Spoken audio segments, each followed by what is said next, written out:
This video, what I want to do is talk about some peculiar stuff with biconditionals based on what we know now. So I have a problem up here. A, double arrow B, B, double arrow C, and we want to solve for A, double arrow C. Now hopefully just looking at this, you can see that if you got A if and only if B, and you got B if and only if C, well then can't we just kind of take a shortcut and say, well, A if and only if C?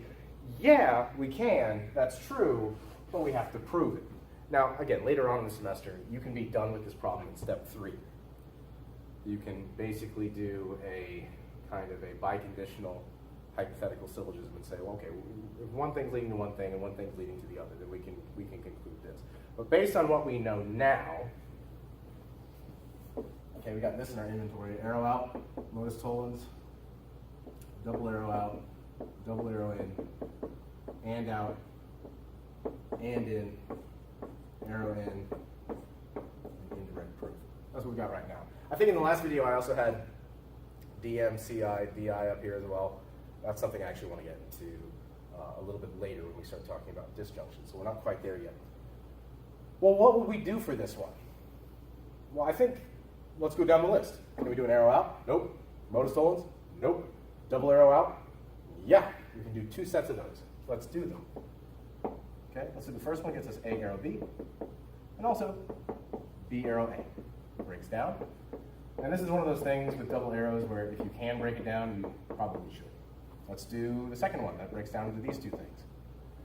B arrow C and C arrow B. Double arrow out on line 2 for both of these. Okay. 4 steps, just breaking things down. Double arrows is a lot of breaking down. Now, it might turn out that some of these premises you don't need, with just like we've done some problems before with and out where we ended up not needing one of the components. You probably don't know that just looking at it. So for now, if you can break something down, go ahead and break it to bits. That goes with both conjunctions and biconditionals. Well, now what? Can we do an arrow out? Nope. Modus tollens? Nope. Double arrow out? Already done them all. Double arrow in? Makes no sense to put things back together here. That's not going to get us A, double arrow C. And out? No ands. And in? Again, not helpful. That doesn't get us to A, double arrow C. Is our goal an arrow? No, it's not. Now here you might think, well, okay, indirect proof then. Well, if you provisionally assume not A, double arrow C, that's not going to go well for you. So what we need to do here, this requires a little bit of what would I need, and this is the part where formal logic can get tricky. Start to think, well, if you get stuck, what would I need to make that happen?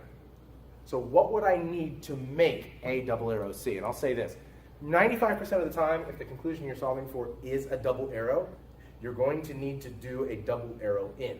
And in fact, in this way that we're doing the problem now, again, I've said before, it can be done in 3 steps. If you have this problem on the final exam, it could be done in 3 steps based on what you'll know by then, or be done by step 3. It would be done here.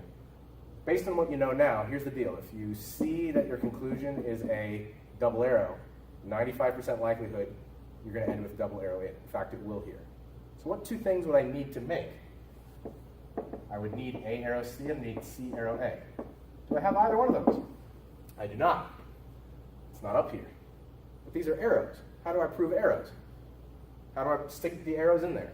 You do a conditional proof. And here what we need are 2 conditional proofs. Now, you could do this inline or you could do this side by side. I think to be consistent with what I've done so far, I think I'll go ahead and do it inline, but typically on paper I like to do these things side by side. So here, I'm going to start with this one. I need A arrow C. What would I do to get that? I'm going to provisionally assume A as a provisional assumption to get, for an arrow in, to get C. That's what I'm trying to get right now. If I can do that, I've proven A arrow C. And this is its own particular quest. Remember, once you start a provisional assumption, stick to it. Well, can I do an arrow out? Yeah, I get B. Arrow out, 3 and 7. With that B, can I do another arrow out? Well, yeah, I can do 2. I can get A again. That's inadvisable. What am I after? C. I can get C. That's arrow out. In this case, 5 and 8. Unless I've proven that if you provisionally assume that left, you'll get the right. You'll get A arrow C. So I've proven this arrow. How? Arrow in, 7 through 9. Well, now I'm halfway to what I need to get A double arrow C. What's the other thing I need? C double arrow A. We're going to do the same process. We're going to provisionally assume the left in order to get the right, which in this case is A. Now you might be thinking at this point, well, hey, why do we have to prove A? We've already got it here in line 7. No, we don't. This was its own little side quest here, its own little mini game. We proved this arrow in this little subproof to say, well, if A is true, you'll get C. We didn't prove A. We said, if A is true, you get C. So we have to do our own separate side quest here. We can use anything in the regular proof, but basically this line here, this stuff is off limits. We can't use anything that we got in here because this was its own separate deal. So we're going after C here to try and get A. Anything 1 through 6 is open, 10 is open if we want to use it. Anything in the subproof is off limits. So with that being said, what can we do? We get B. Arrow out 6 and 11. And you might be thinking again, well, hey, we already got B in line 8. Why are we getting it again? That was its own separate side quest, so to speak, its own subproof. That does not apply here. And if you started with this one, that wouldn't apply here either. Now with that B, what can we get? Yeah, we can get A again, but we could get C again, but let's get A. That would be arrow out 4 and 12. And now what we've done, we said if you provisionally assume C, you'll get A. And thus we can say C arrow A is true. Because you can stick the arrow in there, 11 through 13. If you provisionally assume the left, you'll get the right. Now what can we do? We're done. Put those arrows together, double arrow it in. You get A, double arrow C, double arrow in 10 and 14.